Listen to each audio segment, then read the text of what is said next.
Magandang umaga o gabi po mga kadiliman. Tawagin na lang akong Pong, 26 years old, nagtatrabaho sa MIAA. Nangyari po itong karanasan ko 2 years ago. Bago pa lang ako noon at stay in sa trabaho dahil makina ng tubig ang binabantayan ko. Bali after 1 month kong matanggap sa trabaho ay sinabihan ako ng team leader namin na magstay in na lang ako sa work dahil binata pa naman ako at naisip ko rin na makakatipid ako kapag nagstay in nga. Nung mga unang linggo ay meron pa akong mga kasamang nag-stay in. Pero di nagtagal ay nagsihanap na rin sila ng mauupahan dahil nga may mga pamilya sila. Ako na lang yung mag-isang natira na nagstay in dito. Yung office kasi namin parang barracks na rin dahil kumpleto naman sa gamit. May lutuan at may CR. Meron din tulugan sa taas na parang storage na rin. Nung mga unang buwan ay okay naman ang pag-i-stay ko dahil gusto ko rin naman yung tahimik. Pero nabasag yung katahimikan ko isang gabi, mga bandang 12:00 na yon. Nakahiga na ako sa tulugan namin habang nag-i-scroll ng Facebook. Nang bigla na lang tumunog yung water dispenser na para bang may kumukuha ng tubig. Talagang sunod-sunod yung buluwak ng tubig na para bang may sumasalo nito. Nagtataka ako dahil ako lang naman ang tao doon at dalawa ang lock ng pinto. Pareho ko itong nilock. Napahinto ako sa pagsi-cellphone at nakikiramdam lang. Pero iba na yung pakiramdam ko. Medyo matatakutin din kasi ako, kaya naman unang dinig ko pa lang iba na agad yung pakiramdam ko. Pagkatapos ng ilang minuto, tumigil naman ito at nilihis ko na lang yung atensyon ko sa panonood ng mga reels sa Facebook. Ilang saglit pa ay narinig ko naman yung keyboard ng computer na may nagpipindot. Yung mabilis na parang gigil na gigil yung pagpindot. Dito ay nagtalukbong na ako ng kumot dahil natakot na talaga ako. Bago huminto ay palakas pa ng palakas yung tunog ng keyboard. Wala akong nagawa. Nanginginig na ako habang na-switch yung flashlight ng cellphone ko. Nagdarasal din ako ng paulit-ulit hanggang sa bigla na nga lang nawala yung tunog. Pero nag-iisip na ako kung papaano ako makakatakbo sa labas dahil dalawa pa yung lock ng pinto at bababa pa ako sa hagdan. Kaya pumikit na lang ako habang nanginginig. Pawis na rin ako kahit nakabukas yung aircon. Wala pang isang minuto yung katahimikan ay biglang pinukpok ng 2 beses yung higaan ko galing sa baba. Ang lakas pa nga, kaya dun na ako napatayo. Napatakbo ako sa labas na halos masira na nga rin yung pinto dahil sa kagustuhan kong makalabas na. Dali-dali akong pumunta sa ibang barracks na meron ding mga nag-i-stay in. Doon, nakwento ko yung nangyari sa akin. Ang sabi nila, meron talagang nagpaparamdam doon. Buti nga raw at yun lang yung naranasan ko dahil yung ibang kasamahan ko raw sa trabaho ay hinihila pa yung paa habang natutulog o kaya naman hinahampas sila. Kinaumagahan ay naghanap na ako ng pwede kong maaya na magstay in. Buti na lang din ay bumalik yung isang katrabaho ko na matagal na nag-i-stay in dahil bumalik na sa probinsya yung pamilya niya. Pagkatapos ng isang linggo ay nagkaroon na naman ako ng experience dito. May nakita na talaga ako mga 2:00 ng madaling araw yon. Nagising ako dahil naiihina. Pagpunta ko sa CR ay may nakita akong lumabas na naka-leather jacket. Matangkad yun na lalaki. Tinawag ko siya ngunit hindi siya lumilingon. Naglalakad lang siya papunta sa madilim na parte. Hanggang sa bigla na lang itong nawala sa dilim. Kinising ko na lang din yung katrabaho ko para ikwento yung nakita ko. Hindi na siya nagulat. Ang sabi lang niya sa akin, dati daw, mekaniko yun dito na tumatambay palagi sa barracks namin at namatay nung pandemic. Ito lang po yung personal na experience ko at first time ko lang makaranas ng ganitong paranormal activity. Maraming salamat po at aabangan ko ang kwentong to. Sana ay ma-share nyo to sa mga tagapakinig nyo.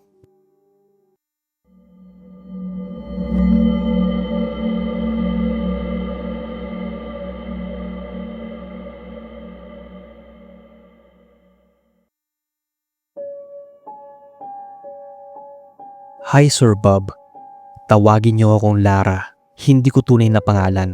For privacy na rin. Immigrant ako dito sa Canada. Sinama ako ng magulang ko nung teenager pa lang. Nung kolehiyo ay nag-aral ako sa film school dito and for some time I was working on indie films. Yung kwento ko ay nangyari over 10 years ago na when I worked on a short film as an editor. Bali meron ditong mga facility na nagre-rent ng mga equipment kasama ang editing suite. Ang deadline ko noon ay Monday at Thursday pa lang pero gusto ko na talagang malibre ang weekend ko kaya come Friday evening hindi pa tapos yung edit. Nag-decide akong magstay late at night. Pinaalam ko naman sa mga facilitator ng rental house at okay lang sa kanila. Basta ilak ko lang yung pinto pagkalabas. May iilang editing suites din doon pero ako lang talaga ang naiwan mag-isa. Dito sa Toronto, maraming old Victorian houses na nirenovate gaya ng facility na yon. As I was busy working, mga 10 PM na, doon ko nagsimulang marinig na may tao sa hallway sa labas ng editing suite. Parang naglalakad ng pabalik-balik na parang may hinihilang mabigat na kadena sa wooden tile floor. Mga 2 beses nangyari sa una at nagtaka ako kasi akala ko talaga na ako lang yung naiwan. Tanong ko kako sino yun? Wala akong dalang headphones kasi nga iniisip ko kung walang tao edi okay lang na speakers ang gamit ko para sa sound tracking. Nung nangyari ng 3 beses, dun ko na binuksan yung pinto ng editing suite para tingnan yung hallway. Hello? Is anyone here? Sabi ko pa. Wala namang sumagot. Wala rin akong nakitang iba. Pinabayaan ko na lang at gusto ko talagang matapos na yung gawain ko. Inisip ko na siguro kapit-bahay lang kasi yung mga floors at walls ng Victorian houses na really thin and the editing facility ay isang floor lang doon sa 3-story converted house. Ilang beses pa nangyari yun bago ko binuksan ulit yung pinto. Wala naman akong nakita. Doon na ako nagsimulang matakot pero kasi nga gusto ko talagang matapos yung edit. Medyo in denial pa ako bago ilang beses na namang paulit-ulit na may naririnig ako naglalakad ng pabalik-balik na may hinihilang mabigat na kadena sa sahig. Kailangan ko rin umihi pero natatakot na ako at paano ko magpakita sa banyo? Nope. Naisip ko buksan yung pinto habang nangyayari yung tunog kasi sobrang lapit lang, parang nasa may pintuan nga lang. Nung narinig ko ulit, binuksan ko agad sa kalagitnaan. Pagbukas ko, tumigil bigla yung tunog. Yung parang tinigil niya yung paglalakad. Hindi na natapos. Walang-wala. Nag-breakdown yung denial ko. At pagkatapos nun, bumalik ako sa computer at ang ginawa ko lang ay in-export yung edit. Forget the weekend. I'd rather do it the next day kesa naman yan. Padalas na kasi ng padalas yung occurrence and each time is about 4 to 5 seconds. Parang alam niya na alam ko at nagpatindi ng paramdam. That.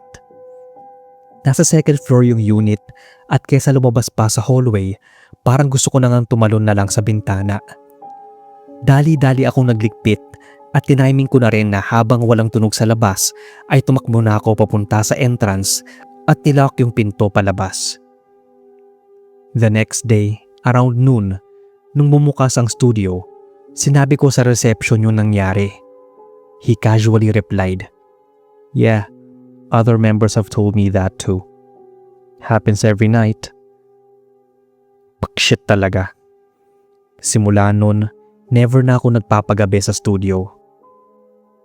Hanggang dito na lang ho. Salamat sa pagbabasa.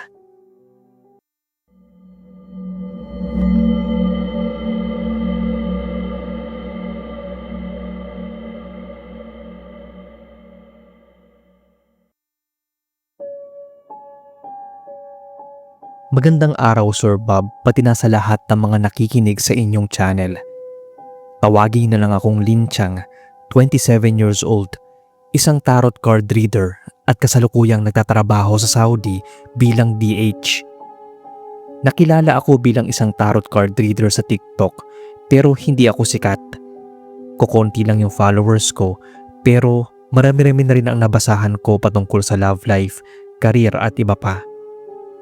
Isang araw ay nagchat ang kaibigan kong tawagin nating Aspin. Pare-reading daw niya yung kaibigan niyang tawagin nating Romar. Pareho pala kaming OFW dito sa Saudi. Balik tayo sa kwento. Ito daw kasing si Kuya Romar umiiyak sa my day niya dahil nagdududa sa asawang may kabit pero di daw umaamin. Kaya gusto daw niyang ma-confirm ang mga duda niya kasi hindi raw siya makatulog ng maayos. Hindi na rin kumakain kaya ayun, nag-usap kaming tatlo sa video call. Sinabi ko lahat na oo, may kabit yung asawa niya at katropa niya ito. Tinanong din ni Kuya Romar kung may nangyari na ba sa asawa at kabit niya. Ang sagot ko ay meron na. Kaya naliwanagan naman siya at sinabihan kong kumain siya dahil hindi kawalan ang mga cheaters gaya ng asawa niya. Nakita ko rin sa card niya na magpapakamatay siya. Kaya sinabihan ko siyang huwag na huwag niyang gagawin ang nasa isip niya at mag-focus na lang sa nag-iisang anak niya kahit para na lang sa anak niya. Kawawa naman kako. Gulat na gulat at di maapaniwala si Kuya Romar.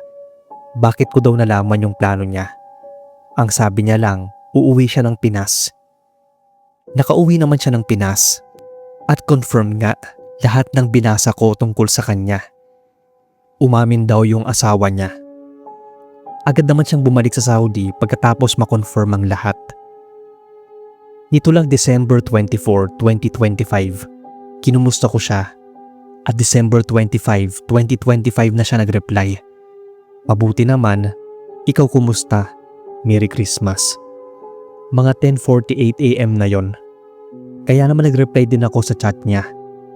Nakauwi ka na pala ng Pinas. 11:52 AM naman yon. Pero matapos yon ay hindi na siya nag-reply pa. Pagkatapos ko sa trabaho, mga 5 PM, pumasok ako sa kwarto ko. Hindi ko pa napindot yung switch ng ilaw nang may napansin akong isang figura ng lalaking nakatingin sa akin. Madalim yung pagkakatitig nito. Medyo maliwanag pa kasi nung time na yon. Nagulat at natakot ako dahil kamukha yun ni Kuya Romar. Agad kong pinindot ang switch ng ilaw at lumiwanag na. Biglang nawala ang figura. Takang-taka ako kung bakit namalikmata ako. Tiningnan ko ulit yung messenger ko, baka sakaling nag-reply na siya. Pero wala pa rin sa isip ko na baka busy lang siya. Habang nag-i-scroll ako sa TikTok, tumunog yung messenger ko. Tiningnan ko baka nag-reply na siya at sasabihin ko na namalikmata ako sa kanya. Pero iba ang nag-chat sa akin. Yung kaibigan ko na kaibigan din ni Kuya Romar. Ang sabi niya, Linchang, si Romar, wala na. Di na kinaya yung depresyon kaya nagbigti siya. Kinilabutan ako sa nabasa at hindi ako naniwala agad kasi nga magka-chat pa kami kanina. Pero Sir Bob, na-confirm ko nga na wala na siya. Hanggang dito na lang ang kwento ko. Hindi man ito nakakatakot, pero sana magbigay aral ito sa mga taong cheater na bago kayo gumawa ng makakasakit sa kapwa nyo, isipin nyo mabuti kung anong kahahantungan nito. Sana ay mabasa mo to sa inyong channel para mapainggan ng asawa ni Kuya Romar o ng mga kamag-anak niya kung sakali man.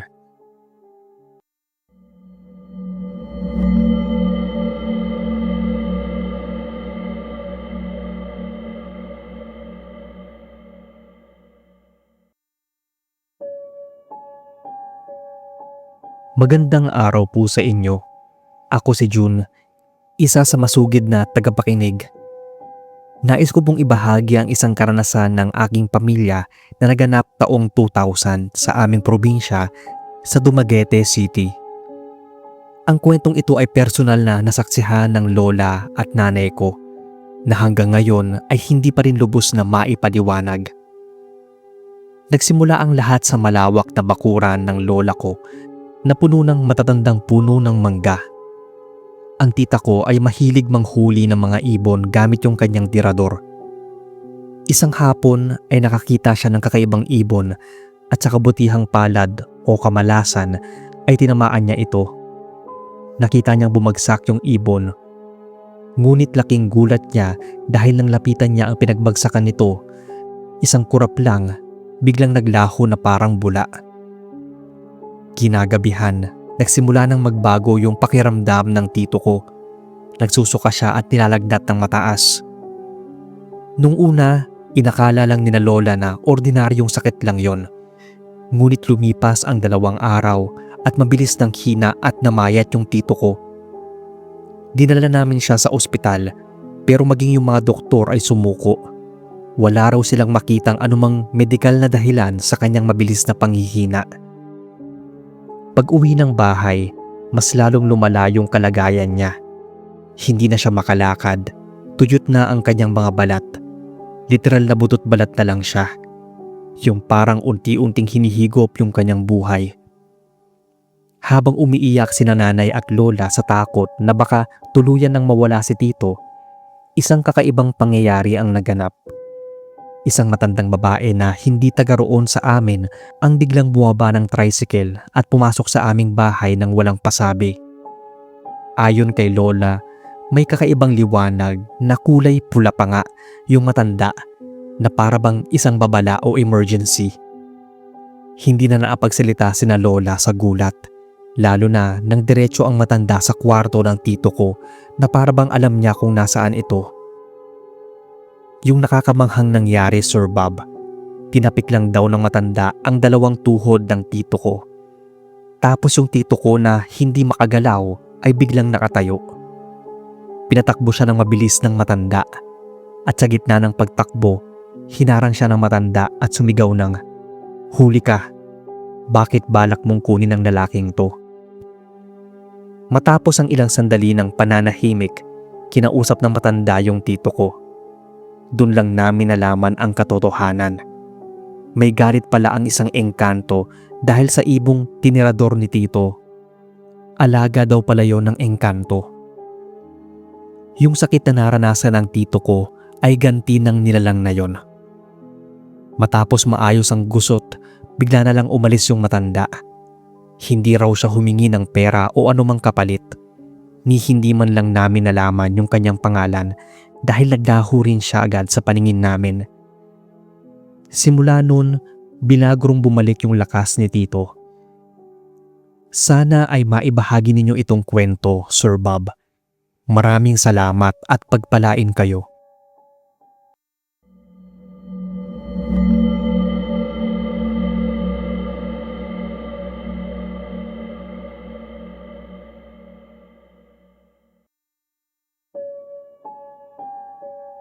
Hello po Sir Bob at sa lahat ng mga nanonood. Ito po'y nangyari nung high school pa lang ako, taong 2011. Nangyari ito sa bahay namin sa Digos.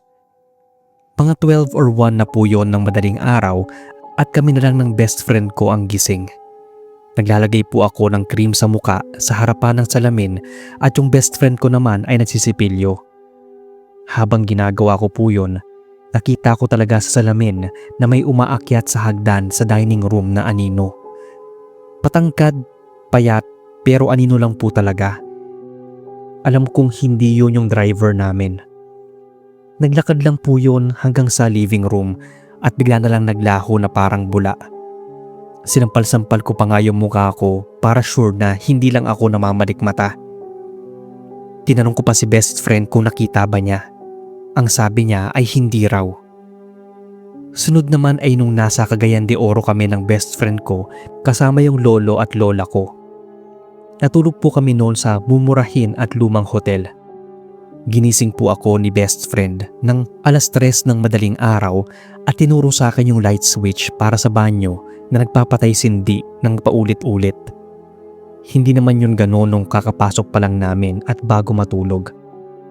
Hindi ko na rin po matandaan kung anong pangalan ng hotel, pero ang weird lang kasi. Ang isa ko pa pong na-experience ay nung nasa elementary ako sa Our Lady of Kaysasay Academy sa Taal, Batangas. Nagsisipilyo po ako noon at bago ko pa ma-turn on yung gripo, nag-turn on na po siya.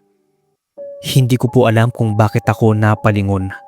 Basta paglingon ko po, may nakita akong babaeng nakaputi sa gilid ng mga mata ko. Hindi ko na tinapos yung pagsisipilyo ko at tumakbo na ako. Ang pinaka-recent experience ko naman ay nung 2023. Sa bahay po ulit namin sa Digos. Nagising ako ng madaling araw, siguro mga 2 or 3 a.m. Alam ko pong gising ako, pero baka rin sleep paralysis. Basta may nakita po ako na anino from a distance na payat, matangkad at naangiti sa akin. Puting-puti yung mata niya at yung ngipin niya. Antok po talaga ako noon kaya binaliwala ko na lang at natulog na lang ulit. Alam ko naman kasi na wala yung gagawin sa akin. Pero nakakatakot yung itsura niya.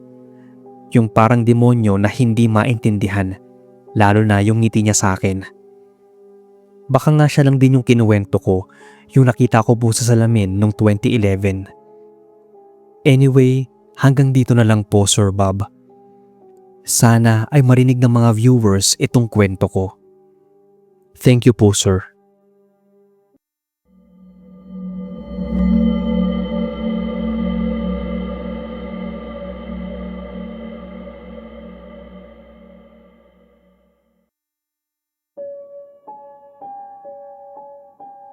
Magandang araw po, Sir Bob. I'm Ipit. Sir Bob, fan na fan po pala ako ng YouTube channel nyo. Hobby ko talagang makinig sa mga kwentong aswang at horror stories, especially kapag tambak ng paperwork sa office o sa bahay. Nakaka-relax na ewan. Ang ibabahagi kong ito ay nangyari August 2022. As a DSW worker, palagi akong on the go. Pinapadala ako sa iba't ibang barangay sa isang munisipyo sa Leyte for monitoring and program implementation. One time, na-assign ako sa isang maliit na bayan for a month. Kaya kailangan kong mag-rent ng isang lumang bahay malapit sa sentro ng barangay. The house was really old. Wood flooring na may mga bitak-bitak, yerong bubong na kinakalawang na, at maliit na bakuran na puno ng saging at niyog. Tuwing hapon, yung amoy ng lupa at dahon ng saging humahalo sa init ng hangin at usok ng mga kapitbahay na nagluluto sa labas. Very provincial vibes talaga. Sa sobrang busy ko sa fieldwork noon, monitoring ng beneficiaries, meeting sa officials at pag-e-encode ng reports, usually bago ako umuwi sa boarding house, tumatambay muna ako sa isang quiet na eskinita para lang mag-unwind habang pinapanood yung mga bata at mga asong natutulog sa lilim. Pero one night, around 11 p.m., everything changed. Tapos na ang mahabang araw ko at nakahiga na ako sa kama. Super tahimik ng paligid. Yung huni lang ng kuliglig at malayong tahol ng aso yung maririnig mo. Then suddenly, may narinig akong mahinang tunog sa bubong. Tok, tok, tok. Ang sabi ko, pusa lang yan. Tumigil yung katok. Then may sumunod na sound na parang may mabigat na hinihila sa yero. Parang may binubuhat na ewan bago ibabagsak ulit. Ramdam ko yung malabig na hangin na pumapasok sa bitak ng bintana and I could feel it. May presensya sa labas sa may bakuran. Dahan-dahan akong bumangon to check the window. In the moonlight, I saw shadows sa gilid ng bakuran right under the banana trees. Wala namang tao o hayop, pero yung galaw, hindi mo ma-explain. My eyes widened. Grabe yung kaba ko. Kaya tumakbo ako pabalik sa kama at nagtalokbong ng kumot. The next day, chinika ko yung kapitbahay. Sinabi niya na normal lang daw yung mga strange noises sa gabi sa mga inuupahang bahay doon, lalo na yung malapit sa bukid. Marami raw locals ang hindi natutulog ng maaga dahil sa mga ingay at aninong yon. Pagkatapos ng unang gabi na may kakaibang tunog sa bubong, natutunan kong maging alerto sa bawat kilos at tunog ng bahay. Isa akong DSW worker na pagod sa fieldwork, kaya kahit puyat, kailangan kong maapagpahinga. Pero sa Leyte, lalo na sa inupahang bahay sa bukid, hindi madali ang tahimik na pagtulog. Bandang 10:00 ng gabi, matapos mag-encode, nakahiga na ako sa kama. Tahimik na ang paligid at tanging kuliglig at malamig na hangin lang mula sa bukirin ang naririnig. Pero sa kalagitnaan ng katahimikan, muli may narinig akong banayad na tuktok sa yero ng bubong. Hindi tutulad nung unang gabi. Mas malapit sa aking kwarto, may bigat, tapos yung tunog, yung parang naglalakad ng mabagal. Parang sinusukat yung bawat hakbang niya. Ramdam ko yung presensya sa paligid. Hindi malinaw kung tao o hayop, pero hindi pangkaraniwan. Dahan-dahan akong bumangon noon at lumapit sa bintana. Halos buksan ko yung kurtina. Pero naalala ko yung sinabi ng kapitbahay na huwag galawin, baka makakita ng hindi dapat makita. Kaya tumigil ako at nagkumot ng mahigpit. Bandang 11 p.m, may narinig akong pagkalabog mula sa bubong, kasabay ng mahina pero malinaw na halinghing. Yung parabang may humihila sa yero at bumabagsak. Puno ng saging sa labas ang gumagalaw sa hangin, pero hindi yon. Nakaramdam ako ng paninikip ng dibdib. Nanginginig na rin yung mga kamay ko. Habang pinipilit kong huminga ng dahan-dahan, biglang may malakas na tunog ng yapak sa likod ng bahay sa maliit na bakuran. Parang hindi sa tao o sa hayop, pero alam mo na may sumusunod. Ang bilis na talaga ng tibok ng puso ko nun, pero pilit kong hindi gumawa ng ingay. Sa kalagitnaan ng gabi, pinilit kong matulog sa pamamagitan ng pagbabasa ng field reports. Pero sa bawat tahimik na sandali, naririnig ko yung pagtuktok, huling halinghing at yung dahan-dahang pag-uga ng yero ng bubong. Para ba sinusubaybayan ako ng gabing yun? Kinabukasan, habang nagbabalik sa fieldwork, nakipag-usap ako sa barangay officials. Sabi nila, may mga gabi talaga na nadidinig mo sa lumang bahay ang kakaibang tunog, at madalas daw itong sinasabi sa mga bago lang dumating sa lugar. Marami rin daw nakaranas ng insomnia o hindi makatulog ng maayos sa simula. Mula nun, natutunan kong bilang DSW worker, respetuhin at tanggapin na lang yung mga kakaibang karanasan sa komunidad kahit na hindi mo ito maintindihan. Mas ligtas talagang huwag galawin, manatili sa loob at mag-focus sa trabaho.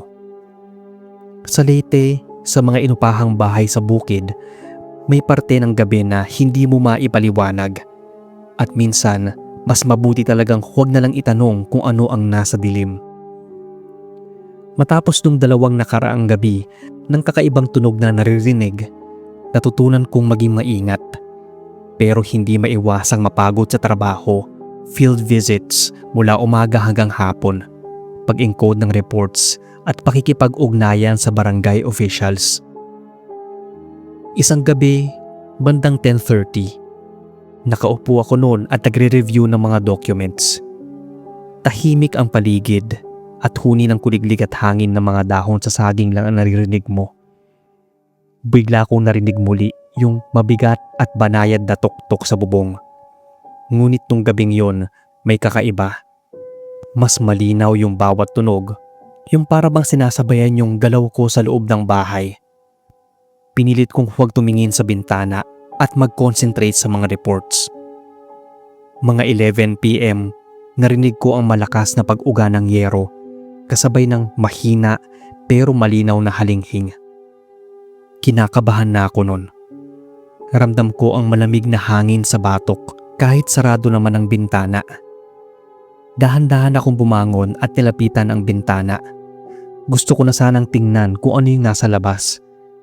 Sa liwanag ng buwan, nakita ko ang anino sa ilalim ng saging, yung parabang nakayuko, nakatingin kung nasaan ako. Nang bigla itong nawala. Rinig pa rin yung pagtuktok sa bubong. Mahina, parang halinghing sa labas, tapos yung dahan-dahang pag-uga ng yero. Habang tumatagal, narealize ko na hindi kailangan makita ang mga bagay para maramdaman ang presensya nila. Yung bawat tunog at anino sa bakuran, nagpapaalala na may buhay ang gabi doon sa tinuluyan ko sa Leyte. At may parte talaga na hindi mo maipapaliwanag.